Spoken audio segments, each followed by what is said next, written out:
मुट्ठी भर दहशतगर्द पाकिस्तान की मजमूई तरक्की और खुशहाली का रास्ता नहीं रोक सकते। DGISPR लेफ्टिनेंट जनरल अहमद शरीफ चौधरी ने किंग एडवर्ड मेडिकल यूनिवर्सिटी का दौरा किया। यूनिवर्सिटी आमद पर इंतजामिया और तलबा ने DGISPR का इस्तकबाल किया। DGISPR ने यूनिवर्सिटी के दौरे के दौरान ऑपरेशन बुनियाद मरसूस में पाक अफवाज की हिकमत अमली पर रोशनी डाली और कहा कि मौर के हक में फतेह मुबीन में आवाम की हिमायत, बिलखसूस नौजवानों का किरदार अहम रहा। कश्मीर पाकिस्तान की शहरत था, है और रहेगा। लेफ्टिनेंट जनरल अहमद शरीफ चौधरी का कहना था कि बलोच आवाम पाकिस्तान से तारीख, मजहब, सकाफत और रिवायत के रिश्तों में जुड़ी है।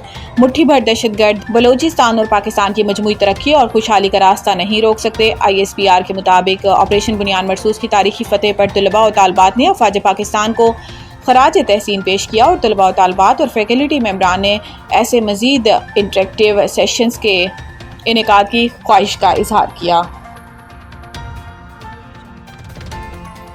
वज़ीर आला खैबर पख्तूनख्वा की ऑल पार्टीज कॉन्फ्रेंस, आज अपोजिशन का बायकॉट का ऐलान। अपोजिशन लीडर डॉक्टर इबादुल्ला ने APC को नुमाइशी करार देते हुए कहा कि सूबाई हुकूमत के फैसले गैर संजीदा हैं और ऐसी कॉन्फ्रेंस महज सियासी दिखावा है। इनके मुताबिक हकीकी मसाइल का हल पार्लिमानी फ्लोर पर मुमकिन है, ना कि नुमाइशी इजलासों में। मुस्लिम लीग नून, जमीयत उलमा इस्लाम, अवामी नेशनल पार्टी और पाकिस्तान पीपल्स पार्टी ने मुतफिका तौर पर APC में शिरकत न करने का ऐलान किया। अवामी नेशनल पार्टी के सूबाई सदर मियां इफ्तिखार हुसैन ने APC को बेमकसद मशक करार दिया। दूसरी जानिब वज़ीर आला अली अमीन गंडापुर ने कॉन्फ्रेंस के बायकॉट पर रद्द अमल देते हुए कहा कि जो जमातें शिरकत नहीं कर रही वो दर हकीकत सूबे के मसाइल से ताल्लुक हैं। इनका मजीद कहना था कि अमन आवाम के ताउन से ही मुमकिन है और हुकूमत तमाम सियासी जमातों को एतमाद में लेने के लिए कोशां है। वज़ीर आला ने वाज़ेह किया कि सेनेट इंतखाबात में किसी किस्म की हॉर्स ट्रेडिंग नहीं हुई। इन्होंने कहा कि सेनेट उम्मीदवारों की फहरिस्त पार्टी बानी ने खुद की दी थी और इरफान सलीम का नाम बानी के फैसले पर फहरिस्त से निकाला गया है। आफिया सिद्दीकी केस, वज़ीर आज़म और काबीना को तौहीन अदालत का नोटिस भेजने का मामला रुक गया। Registrar office Islamabad high court से वज़ीर आज़म शहबाज शरीफ और वज़रा को तौहीन अदालत का नोटिस भेजने का मामला वक्ती तौर पर रुक गया। रजिस्ट्रार ऑफिस ज़राए के मुताबिक जस्टिस सरदार एजाज इसाक खान के ऑफिस से 16 जुलाई को नोट आया था कि वो 21 जुलाई समाअत करेंगे। ज़राए रजिस्ट्रार ऑफिस का कहना है कि जस्टिस सरदार एजाज इसाक खान के नोट से पहले हफ्तावार रोस्टर जारी हो चुका था, अब इसमें तरमीम होना थी और फिर काज लिस्ट जारी होना थी। रजिस्ट्रार हाई कोर्ट के मुताबिक हमने जस्टिस सरदार एजाज इसाक खान की 21 जुलाई की समाअत के लिए हवाले से 16 जुलाई के बाद मुजाज अथॉरिटी को नोट लिखा था। मुजाज अथॉरिटी का जवाब अभी नहीं आएगा तो ही इस पर कुछ बता सकेंगे। रजिस्ट्रार ऑफिस के ज़राए के मुताबिक केस मुकर्रर नहीं था जिसको सुना गया और ऑर्डर हुआ, और अब इससे मुताल्लिक अदालती ऑर्डर पर नोटिस कैसे भेजें, मुजाज अथॉरिटी से इस हवाले से राय लें। वाज़ेह रहे कि आफिया सिद्दीकी केस में वज़ीर आज़म और वज़रा को तौहीन अदालत का नोटिस जारी किया गया था और अदालत ने 2 हफ्ते में वज़ीर आज़म और वज़रा से जवाब जमा कराने का हुक्म दिया था।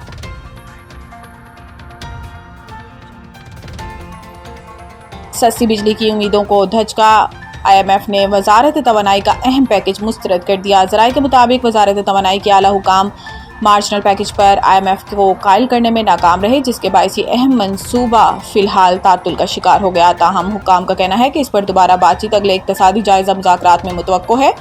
मार्जिनल एनर्जी पैकेज की बुनियाद मुल्क में मौजूद 8000 मेगावाट इजाफी बिजली की दस्तियाबी पर रखी गई थी। तजवीज़ दी गई थी कि इस इजाफी बिजली पर सार्फिन को सिर्फ पैदावारी लागत और कैपेसिटी चार्जेस अदा करना होंगे, जबकि दीगर तमाम सरचार्जेस और टैक्सेस ख़त्म कर दिए जाएंगे ताकि सनती और टेक्नोलॉजी सेक्टर को तवानाई की कम लागत फराहमी मुमकिन हो सके। ज़राए ने बताया कि यह पैकेज खास तौर पर मसनूई ज़हानत और डिजिटल मईशत को फ़रोग़ देने के लिए डिज़ाइन किया गया था ताकि पाकिस्तान इलाकाई सतह पर मुसाबकत में आगे बढ़ सके। ताहम IMF ने इस पैकेज की मंजूरी को 100% रिकवरी यानी तमाम वाजबात की मुकम्मल वसूली से मशरूत कर दिया, जिसे वजारत तवानाई फ़िलहाल यकीनी नहीं बना सकी।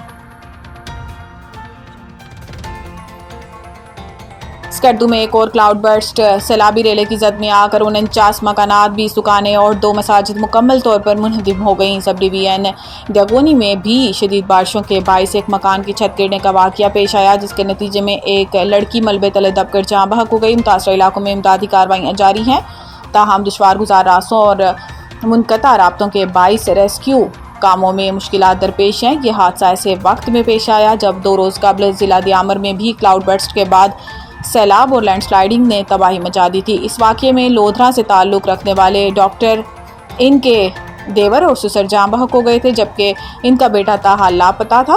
इमदादी टीमों ने फौरी कार्रवाई करते हुए 200 से ज्यादा सियाहों को रेस्क्यू करके चिलास मुंतकिल किया था।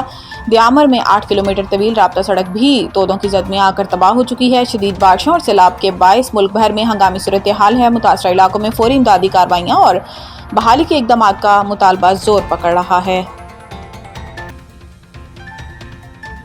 मोहसिन नकवी की बांग्लादेशी वजीर खेल से मुलाकात। क्रिकेट के फ़रोग़ के ताउन पर इत्तेफाक। चेयरमैन पीसीबी मोहसिन नकवी ने बांग्लादेश के एम्पायर को पाकिस्तान में ट्रेनिंग की दावत दी, जबकि स्पोर्ट्स के फ़रोग़ के लिए पीसीबी और पीसीबी में बाकायदा मुआहिदा किया जाएगा। मुलाकात में नौजवानों की स्किल्स डेवलपमेंट और रोज़गार से मुतल्लिक मुश्तरका इक़दाम की ज़रूरत पर जोर दिया गया। आला तालीम, स्कॉलरशिप प्रोग्राम्स और तालीमी मैदान में एक दूसरे के तजुर्बात से फ़ायदा उठाने पर भी गुफ्तगू की गई। सोलर एनर्जी में जिद्दत और बाहमी ताउन बढ़ाने के हवाले से भी बातचीत की गई।